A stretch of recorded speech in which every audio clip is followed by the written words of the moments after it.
దేశం మొత్తం మీద మరి అసెంబ్లీ ఎన్నికల ఫలితాలు మనం చూస్తూ ఉన్నాము.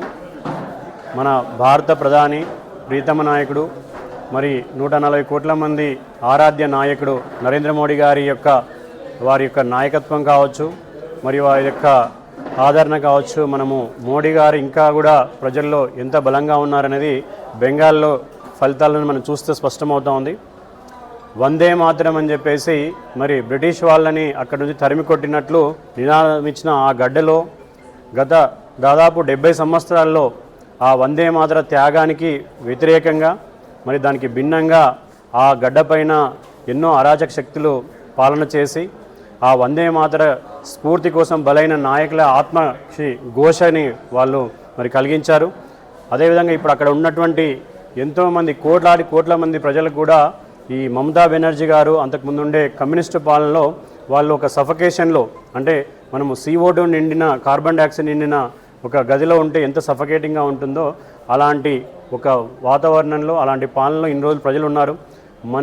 మనం చూసాము, ఒక డాక్టర్ని ఒక పెద్ద హాస్పిటల్లో, ఒక టీచింగ్ హాస్పిటల్లో మరి రేప్ చేసి మర్డర్ చేస్తే కూడా అక్కడ కనీసం చిన్న ఎవిడెన్స్ కూడా లేకుండా చేశారంటే ఎంత గూండారాజ్యము, ప్రభుత్వము, పోలీసులు మరి గూండాలు కలిసి ఇలా అరాచకం సృష్టిస్తున్నా మనం చూసాము. మరి ఇలాంటి అరాచక పాలనకి మరి అంతం పెడుతూ ఈరోజు బెంగాల్ ప్రజలు మళ్ళీ ఒకసారి వాళ్ళలో ఆ వందే మాతర స్ఫూర్తిని మళ్ళీ తీసుకొచ్చినట్లు అనిపిస్తుంది. ఈరోజు బెంగాల్ ఏదైతే పిలుపునిచ్చిందో ఆ వందే మాతరం అనే నినాదంతోన దేశ వ్యతిరేక శక్తులు మరి బెంగాల్లోనే కాకుండా ఏ మూలన ఉన్నా కూడా ఆ శక్తులకి ఇదొక మరొక నినాదం. ఈ నినాదంతోన, ఈ పిలుపుతోన మరి ఈ అరాచక శక్తులు భారత గడ్డపై నుంచి పూర్తిగా పారిపోవాలి. మరి ముందు ఈ తెలంగాణ రాష్ట్రంలో కూడా బెంగాల్ ఏదైతే ఈరోజు నినాదం ఇచ్చిందో వందే బెంగాల్, వందే భారతం, అదేవిధంగా వందే తెలంగాణ అనే నినాదంతోన మరి భారతీయ జనతా పార్టీ కాషాయమయం కాబోతుంది. ఈ రాష్ట్రంలో తెలంగాణ అంటేనే మరి ఉద్యమాల గడ్డ. సో తెలంగాణ సాయుధ పోరాటాన్ని స్ఫూర్తిగా తీసుకొని అరాచక శక్తులు గత 70-80 ఏళ్ల సంవత్సరం నుంచి ఈ తెలంగాణ గడ్డపైన ఏదైతే అరాచకం చేస్తున్నారో, అంతకుముందేమో ఆంధ్రోడి పాలన అన్నారు, తర్వాత ఆత్మగౌరవ పాలన అన్నారు, ఇప్పుడేమో ప్రజాపాలన అన్నారు.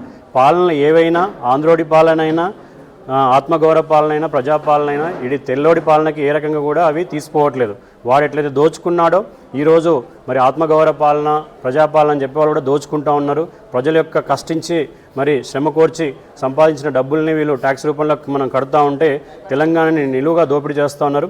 మరి ఈ అరాచక శక్తులకు కూడా ఈరోజు ఇది ఒక సమర శంఖారావము, ఒక కనువిప్పు. మరి వీళ్ళుగాన వాళ్ళ ఆలోచనని మార్చుకోకపోతే రాబోయే 2 సంవత్సరాల్లో ఇలాంటి యొక్క రిజల్ట్ ఇక్కడ కూడా తెలంగాణ కూడా రాబోతుందని చెప్పేసి నేను తెలియజేస్తా ఉన్నాను. భారత్ మాతాకి.